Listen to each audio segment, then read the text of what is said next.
किसकी चीजें मेरी पसंद आई है? Thank you. क्या?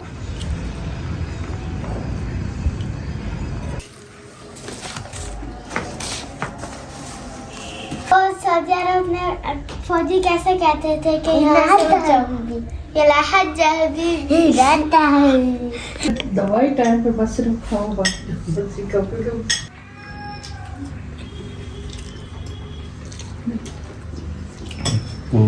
चुपचाप होता है लम्हा से मैं देखता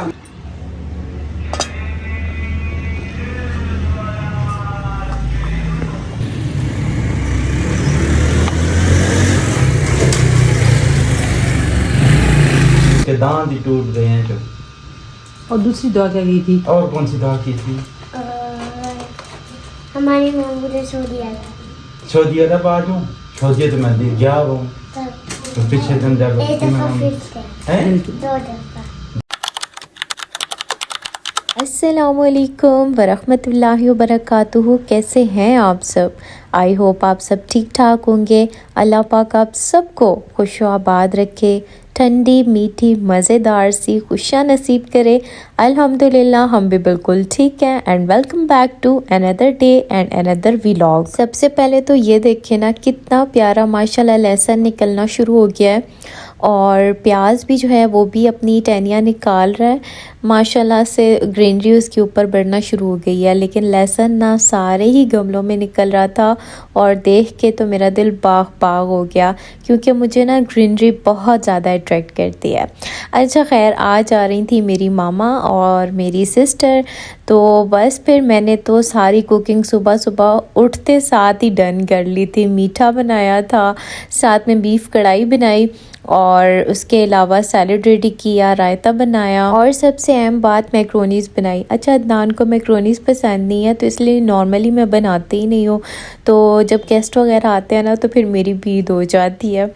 तो खैर मैंने जब सारे काम शाम कर लिए थे तो बस मामा लोग भी आ गए थे और जो कि रास्ते हमारी तरफ काफ़ी ज़्यादा बंद हैं तो घूम फिर के आना पड़ता है, तो मेहमान भी बेचारे झंझलाए हुए आते हैं कि रास्ते ने ना बड़ा थका दिया। अच्छा, अभी धूप मौजूद थी तो बस हम लोग धूप में बैठे, क्योंकि सर्दियों में धूप ऐसे लगता है जैसे कोई ख़जाना मिल गया इंसान को। तो बस धूप में बैठे, पहले फ्रूट शूट खाए, फिर बस खाना तो मैंने बना लिया था लेकिन रोटियां मैंने तनूर से मंगवाई थी। तो बस यहाँ पर मैंने खाना वगैरह लगाया और खाना सबके बकौल बहुत टेस्टी बना था। अच्छा, मामा लेके आई थी साग और वो भी सरसों का, और अदनान इतने शौकीन है कि बस ना क्या बताऊँ। तो बस अदनान ने कहा मुझे साग भी ला कर दो, तो साग भी दिया, माशाल्लाह बहुत मज़े का बना हुआ था। अच्छा, मुझे सब कह रहे थे कि तुम भी बैठ के खाना खा लो, लेकिन वो होता है ना एक इंसान के जिसे ये होता है कि सबसे पहले मैं सबको खिला दूँ फिर एंड पे बैठ के ख़ुद खाऊंगा। तो बस यहाँ पर अभी मैं सबको सर्व कर रही थी, तो मेरी आज सास अम्मी और नंद ने भी आना था, उनके बच्चों ने, तो उनका भी वेट कर रही थी कि वो लोग भी आ जाएं। अच्छा, आप लोग अक्सर कमेंट्स में पूछते रहते हैं कि मैं अम्मी किसे बोलती हूँ, अपनी अम्मी को बोलती हूँ या फिर अपनी सास अम्मी को बोलती हूँ, क्योंकि आप लोग कंफ्यूज रहते हैं कि, बल्कि मुझे कमेंट भी आया था कि आप ने लिखा हुआ था थंबनेल पर कि ससुराल में 2 दिन और व्लॉग में आप अम्मी का जिक्र करी थी, तो ये क्या सीन है, मैं कंफ्यूज हूँ। तो मैं आज आप लोगों की अगेन कन्फ्यूजन दूर कर देती हूँ कि अम्मी मैं अपनी सास को बोलती हूँ और जो मेरी अपनी मदर है उनको मैं मामा बोलती हूँ। और ये मुझे कहा था मिशी ने, और मिशी ने रिक्वेस्ट की थी कि मेरा नाम अपने व्लॉग में लीजिएगा। तो थैंक यू सो मच मिशी, आप हमारे यूट्यूब फैमिली का हिस्सा हैं और उन लोगों में से हैं जो कभी कभी कमेंट करते हैं। अच्छा, बहुत सारे लोग अभी न्यू आए हैं जो कह रहे हैं कि फ़र्स्ट टाइम कमेंट कर रहे हैं, तो आप लोग ना कमेंट करते रहा करें, क्योंकि जो जो मुझे कमेंट करता है उसका तो मुझे पता होता है, बल्कि नाम भी याद हो गए हैं। लेकिन बहुत सारे लोग छुप छुप के देखते हैं और कमेंट नहीं करते, तो उनके बारे में फिर मुझे पता ही नहीं होता कि कौन कौन मेरी यूट्यूब फैमिली का हिस्सा है। तो कमेंट लाजमी करते रहा करें। अच्छा, अभी अदनान ने ना जिम जाना था, तो बस सब थोड़ी देर बैठे बातें शातें की क्योंकि आजकल इतनी टफ़ रूटीन हुई हुई है, नंद अपने बच्चों की वजह से नहीं आ सकती और हम लोग इदनान की जिम की वजह से नहीं जा सकते। तो बस ना काफ़ी टफ़ रूटीन चल रही है, तो अभी इसीलिए थोड़ी देर बैठ के गपशप कर ली कि चलो फिर उन्होंने जाना होगा तो। और दूसरी दुआ क्या की थी? और कौन सी दुआ की थी? हमारी मम्मी ने सो दिया था। छो दिया था बाजू, छो दिया तो मैं दे गया वो।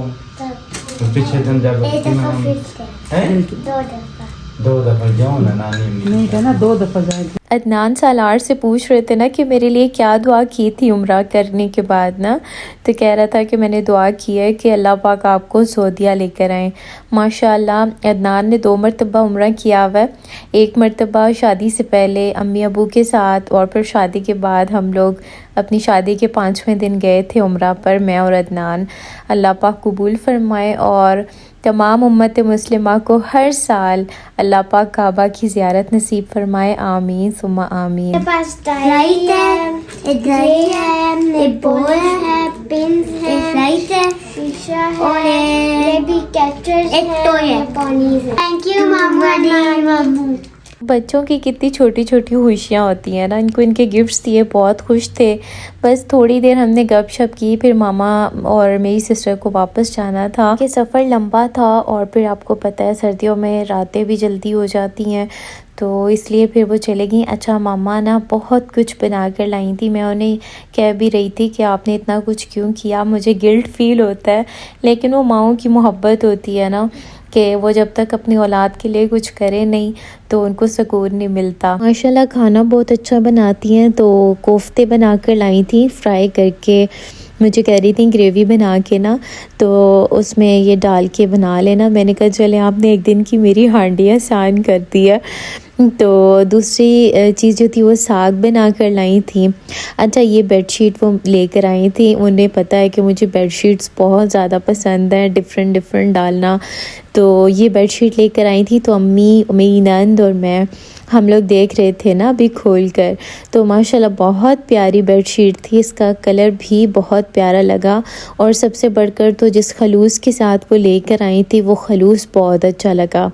अल्लाह पाक उन्हें सेहत वाली लंबी ज़िंदगी अता करें। दुआ करना सिर्फ माँ बाप का हक़ नहीं होता बल्कि औलाद का भी हक़ होता है कि अपने वालिदैन के लिए दुआ करे। जैसे कि अल्लाह पाक ने कुरान पाक में एक दुआ सिखाई है ना प्यारी सी अपने वालिदैन के लिए कि रब्बिरहमहुमा कमा रब्बयानी सगीरा, कि ए मेरे रब उन दोनों पर वैसे ही रहम फरमा जैसे उन्होंने हमारे छोटे होते वक्त हम पर रहम किया था, आमीन सुम्मा आमीन।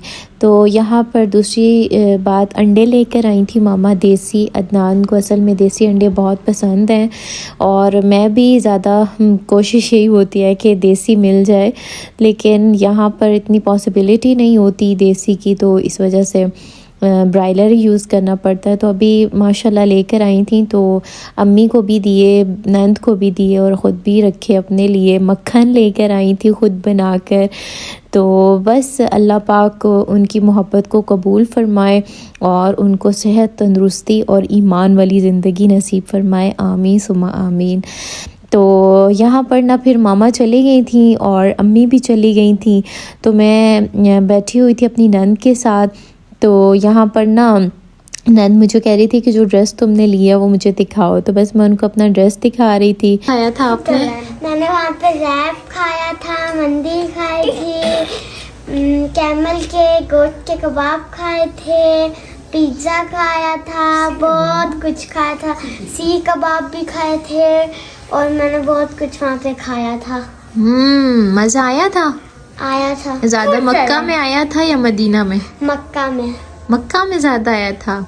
मक्का में क्या ज़्यादा अच्छा लगा था? खाना काबा। खाना काबा। आपको क्या अच्छा लगा था? मदीना। मदीना। मदीने में कोई नात वगैरह नहीं पढ़ी?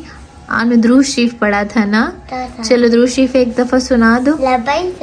लब्बैक आती है? चलो लब्बैक सुनाओ। लब्बैक सही से सही से।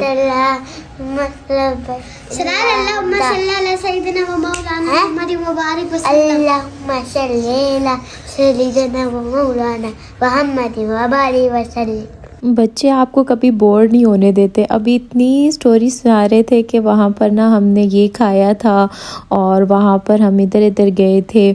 तो खैर फिर उसके बाद रात में वो घर चले गए। तो ये नेक्स्ट मॉर्निंग है और अदनान ने फरमाइश की थी मुझे कि मुझे बनाकर दो साग वाला पराठा, क्योंकि आपको पता है ना उनको बहुत पसंद है साग। तो मैंने साग के पराठे बनाए और उसके ऊपर मैंने देसी घी लगाया। तो बस माशाल्लाह बहुत ही ज़बरदस्त टेस्ट बना था। साथ में रात वाला बीफ था पिछले दिन वाला, वो भी मेरी नंद को बहुत पसंद आया था, तो साथ में मैंने वो गर्म कर लिया। अच्छा, मैंने अदनान को बताया ना कि मामा लस्सी लेकर आई हैं, तो कहने लगे कि आज में ना कड़ी बना लो, कड़ी का बड़ा मूड हो रहा है। अच्छा, मैंने कभी कड़ी नहीं बनाई थी, तो मैंने रेसिपी देखी झटपट तो बनाना स्टार्ट कर दी। अच्छा, साथ साथ कड़ी बनाते हैं, साथ साथ आपको एक मज़े की स्टोरी, सबक आमोज स्टोरी सुनाऊंगी। एक बादशाह ने एक मर्तबा अपने वज़ीर से कहा कि मैं ये देखता हूँ कि मेरे सारे खादिम बड़े सुकून के साथ फिरते हैं, जबकि मुझे वो सुकून हासिल नहीं है। वज़ीर कहने लगा कि बादशाह सलामत, किसी रोज़ अपने किसी खादिम पर कानून नंबर 99 का इस्तेमाल करके देखें। बादशाह ने वज़ीर से पूछा, ये कानून नंबर 99 क्या है?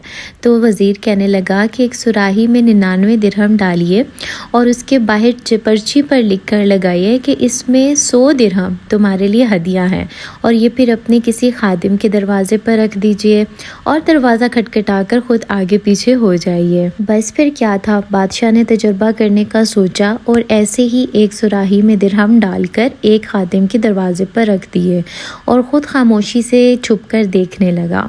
ऐसे ही हुआ, खादिम निकला और सुराही लेकर चला गया घर के अंदर। तो जब गिनने पर पता चला कि ये तो 99 है, जबकि पर्ची पर तो 100 लिखा है। यही सोचा कि कहीं बाहर गिर गया होगा एक दिरहम और पता भी नहीं चला।